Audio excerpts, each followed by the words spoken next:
Alright, so we now want to be able to prepare our product to be 3D printed. Now that you have a product in Fusion 360, we've arranged the build plate, we've done the rotation, we want to control some print settings, and we want some really at our fingertips in this drop-down menu. Now that you have something on the build plate, you can actually customize this list. Your list will not look like mine does currently. First things first, you need to select a printer. We do have two different printers here at the high school.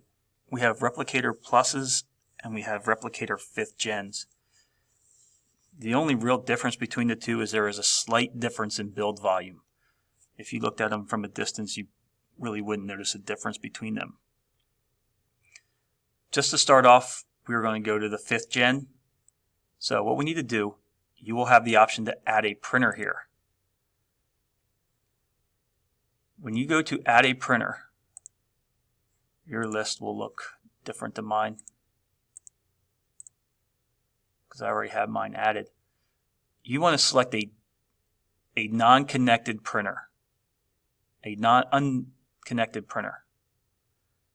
From there you'll have a list. You'll have all the printer types that or models that Makerbot prints, and you want to select Replicator 5th Gen. We do export these via USB drive. Once you've selected Replicator 5th Gen from the unconnected printer option, just click in the background. Your build plate will change a little bit just in terms of size.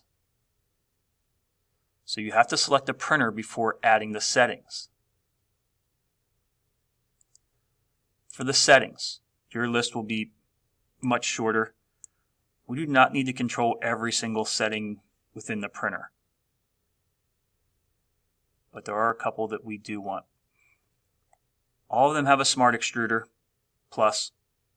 We do want to print in balanced, and I don't know what other option. I think they might be the only two options that you have to start. So we do want to control raft size, infill density and pattern, layer height, and we want to be able to turn on the support material. So we have to go to custom settings. We can control a lot more,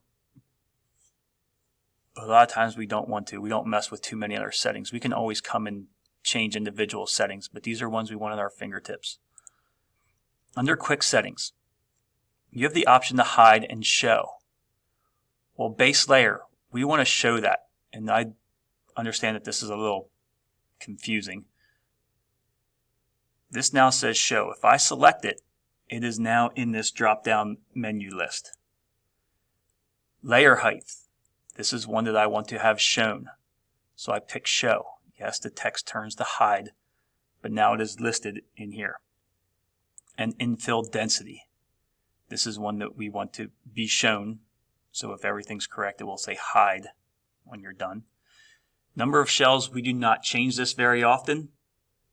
If there is the random case that we do, we can come in here and change this, but we're going to keep this one not in the drop-down menu. So we're done with the quick settings. If we go to infill, yes, we have already turned on the infill density. We also want to show the infill pattern.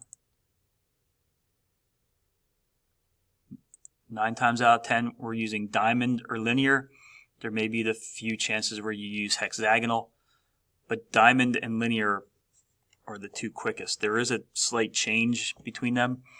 So if your print time is, a couple minutes off, maybe changing from one to the other, just based on the product you're designing, it may take out or add a few minutes depending on your design. So we do want infill pattern. Support and bridges. Support under bridges. This is a checkbox. This is something that we do want to turn on. It's an odd setting, but if you're turning on support, you want to turn on support under bridges. And we want support type to be shown. We are going to use breakaway support. It's your only option. Support on or off. It used to be on or off. Now it's breakaway or none. And base layers. We have already turned on the fact that we can turn on our raft. The next one that we want to turn on is the raft base layer offset. This is how far from the part. By default, it's 4 millimeters. We typically change it to 2. It does cut down on time. We have a very high success rate. It just speeds up the print and less waste material. Sometimes we do leave it at 4, but this is one that we do want to show. So this should be the list. I did copy this list and post it there on Schoology. So if yours doesn't match, go back in and match it up. So we do want to print with a raft on. We have a non-heated build plate. We want this to stick to the build plate. By default, your raft offset will be 4 millimeters. We want to change this to 2 in most instances. Infill density at 10%. This is the pattern inside. If it was 100, it'd be completely solid. A lot of material would be used. You're holding post-it notes and some writing utensils. 10% is sufficient. By default, you have a diamond, which you can run diamond. Another option, at least for this project, would be to use linear. And you can switch between the two to see if it cuts down on time or adds time. Your layer height, by default, it's 0.2 millimeters. And you do have to hit enter for these dimensions to stick. 0.2 is a good layer height. You go down to 0.1. The highest that we want to go is 0.3. Essentially going from 0.2 to 0.3, you will, in theory, cut your print time down by 1/3. This does not take into account support material in the raft.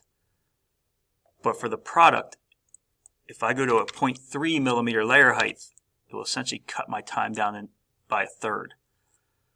So these are the, one more. Support. It'd be a very good idea to turn support on every time. If your support is not turned on and it needed it, your print's going to fail. If you turn it on and it doesn't need it, it won't print it. And then check support under bridges. So these are the base settings, or what I recommend is your base settings that we want to be able to control.